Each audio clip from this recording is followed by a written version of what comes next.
Gandhi once said, "No human being is so bad as to be beyond redemption." In this video, I aim to make this statement untrue and become the most irredeemable person to ever exist. I start off by jumping out of the Fortnite battle bus, this time with a parachute. As I'm free falling, I get read my mission debrief. A terrorist has data that if leaked could kill countless people. I personally would tell him, no balls, you won't leak it, to see if he would, but I guess going and stealing it works as well. As I reach the end of my descent, my parachute gets stuck on something. I have to calm myself down and these nice gentlemen come over to see if I'm okay. I have to shoot them since I saw my wipeout. If they told anyone, it'd be more humiliating than the time I got caught having sex with the Best Buy microwave. The gunshots attracted this zombie who proceeds to bite me. Luckily, a very killable guy shows up and beats it like a newborn child. This girl shows up and the two of them carry me away, with the very killable guy being, well, killed. I then wake up and after scaring some children, I go meet with this dude who acts like a D-word I can't say or else my wife's boyfriend won't let me stay up past 9:30 on weekends. Raheem also tells me about someone who's missing, so I go out to look for them. I ride an elevator, and after looking at the pretty sights of murder and death, I get revenge on the zombie from earlier by killing his distant cousin.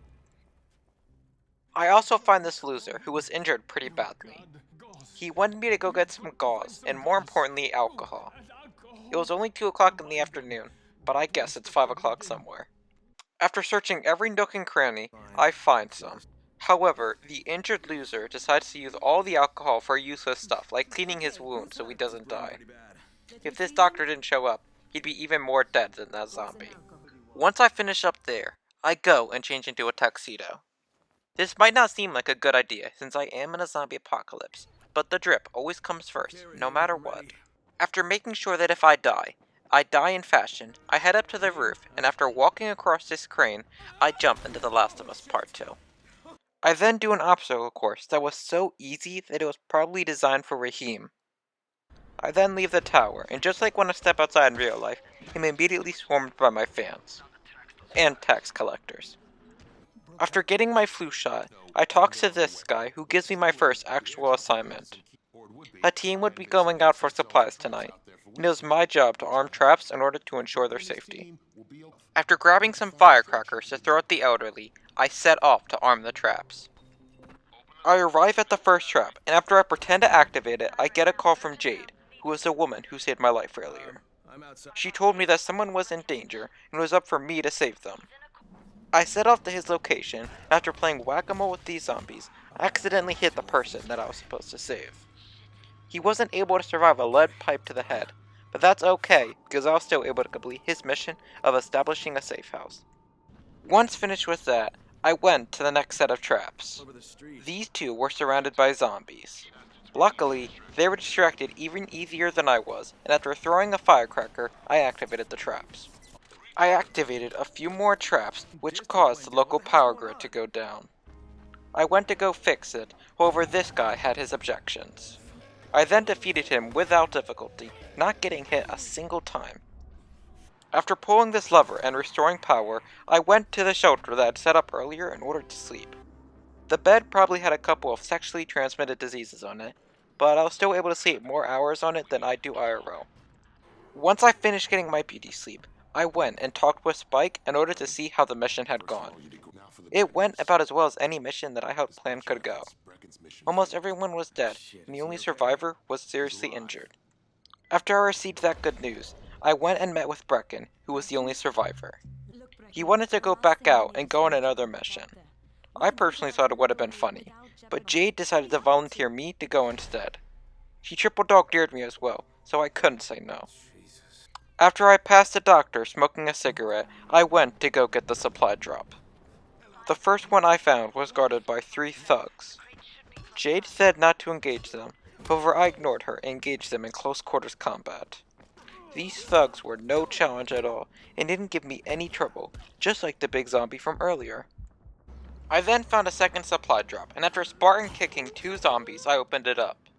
My boss told me to destroy the antizin, which is a drug that prevents infected people from turning into zombies. She told me to do this in an effort to get closer to my target. I obeyed her not because I'm a good soldier who follows orders, but because destroying the Anderson would kill innocent people. Immediately after, I got shown that karma was real. Some zombies, who were just built different called volatiles, started chasing after me. I had to run even faster to escape them than the time I got caught stealing money from my grandma with Alzheimer's after I told her that it was my birthday every other hour. I eventually did, and once I get back at the tower, I barged uninvited into this meeting. They were discussing getting Antizen from Rice, who was the leader of the gangsters that I've encountered so far. I've volunteered for this mission since Rice is a terrorist trying to leak the data. After getting a good night's rest, I set off to Rice's hideout. Jade tries to talk to me and form a friendship, however I quickly shut that down. Once I get to Rice's house, I immediately know I like him because the first thing that I see him do is chop off this person's hand. He says he'll give me Antizin if I do him some favors, and no, he didn't mean sexual. Instead, he wanted me to activate some radio antennas. I set off to the radio tower, and once there I got spit on by a weird looking zombie, burned alive, and had to do some really confusing parkour.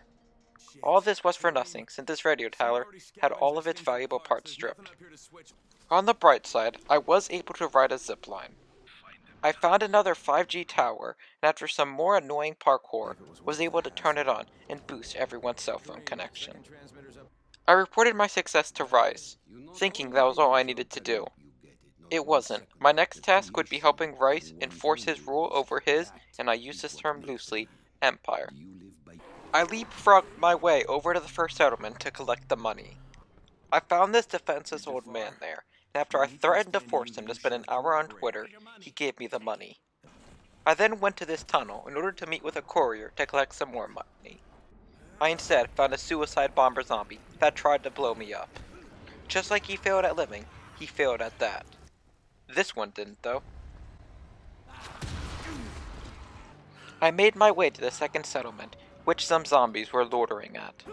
I gave them head damage, as well as head loss, and once they were all gone, I told this man to give me money, or else I would take away his penis privileges.